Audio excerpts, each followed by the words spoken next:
I was born in Detroit, Michigan at Henry Ford Hospital on March 3rd, 1928. So that was a year before the Depression. I guess it officially started in 1929.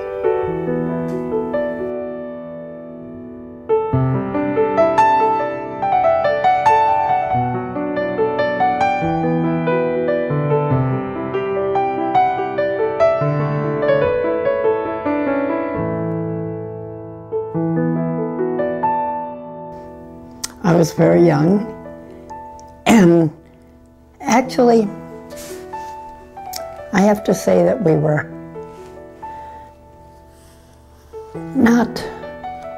we were lucky, but I guess I'd rather say we were blessed, because my dad, your great-grandfather, Leo Kennedy, had a really good friend.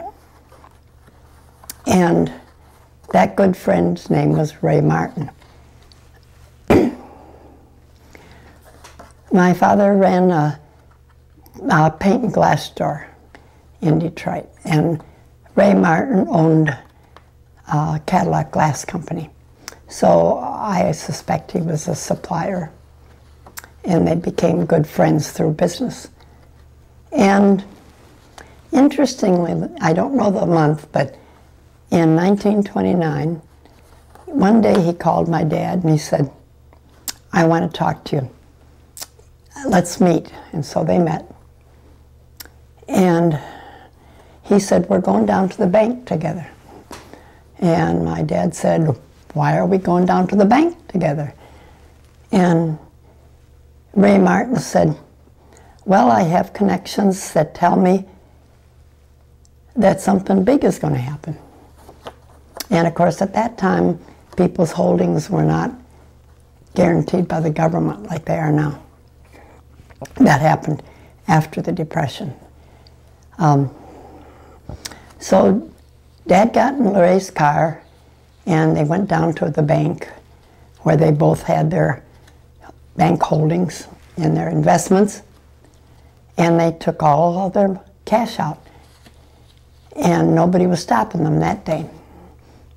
But I don't know if it was the next day or within a couple of days was when they officially closed the banks and nobody could get in there.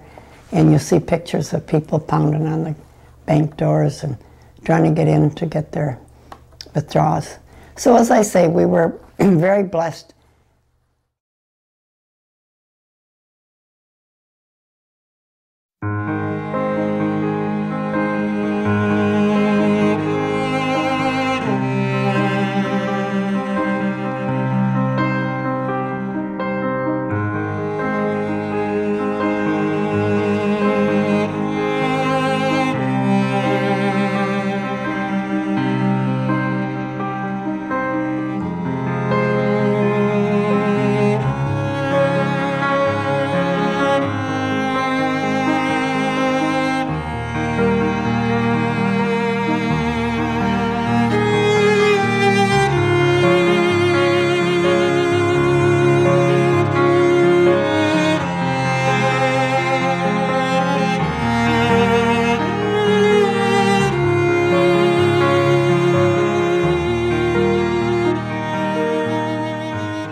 And this is on McClellan Avenue, somebody's birthday party.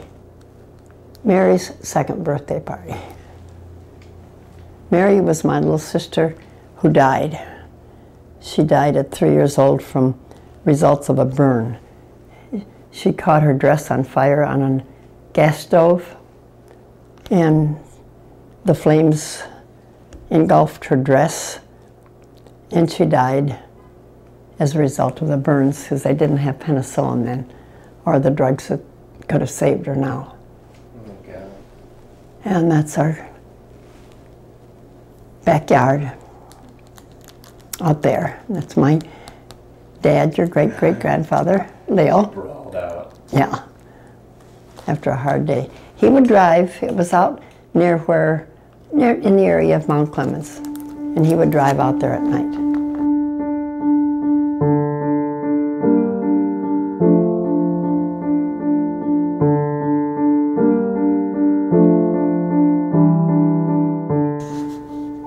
That was a big deal for me. My friends of my family had a brother or a sister, I guess it was a sister, that lived in New York. And so Dad went on one of his trips. He had to go to New York every year for ordering supplies for his company. And one year he took me and their son, Jack, took me to the Star Club. And I really thought that was top of everything. It was a beautiful place. Very well known for the Star Club in New York. And that's the end of that.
Anyway, back to the Depression days.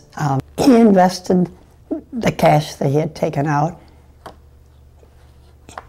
and he was able to keep his business going. That was Kennedy Paint and Glass Company that he owned in downtown Detroit on Kirchville Avenue.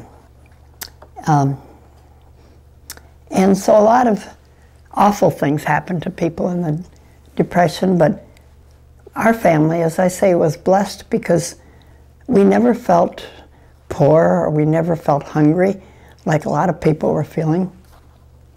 But we did do a lot of good. My dad did do a lot of good because with that money that he kept, he brought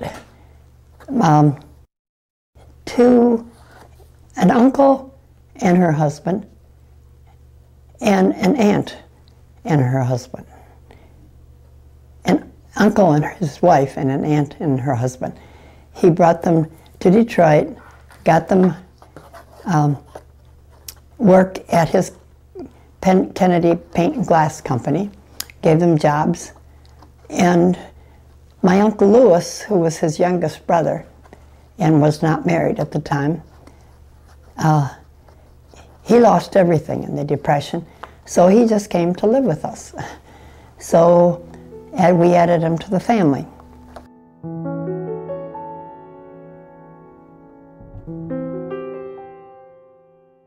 Soon after my memories of that period, before we moved on and moved into Grosse Pointe, along came the Second World War. And there were all these rumblings of what was going on in Europe, and we didn't have television to show us, and I guess I wasn't into reading the papers. It was probably, but you know, our source of news then was, we went to movies all the time. Movie theater tickets were 10, 15 cents. And they'd always have a newsreel. The Army puts on its show of shows in the Northwest. Troops of the 9th Army Corps demonstrate all phases of preparedness for thousands of assembled friends and relatives, as well as for various general officers, governors, and other dignitaries. There's no hush-hush business about bayonet practice these days.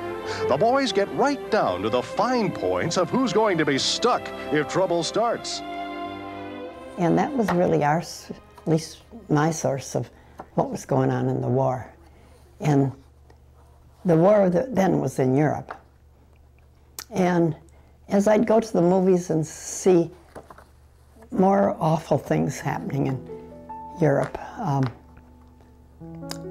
I got worried. And one day, I guess maybe about the first time that Europe was invaded by Hitler, I went to my dad because I was very close to my dad. And I thought he just knew everything. And I asked him if he thought the war was going to come across the ocean to us. And were we going to be involved in the United States? And he thought about it and he said, I don't think so. I think President Roosevelt will keep us out. Well, of course he was wrong. And that's for some reason, I connect that because it's the first time that I ever thought your great-grandfather could be wrong. I just idolized him, and it shocked me to think that he could think it wasn't going to happen, and it happened.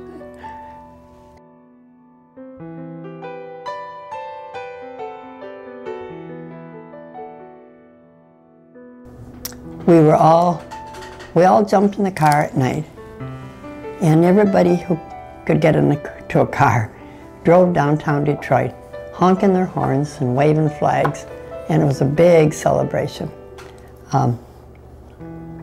because the war was over. And people were getting out of their cars and shaking hands and hugging people. It was just, the downtown Detroit scene was just one big happy family.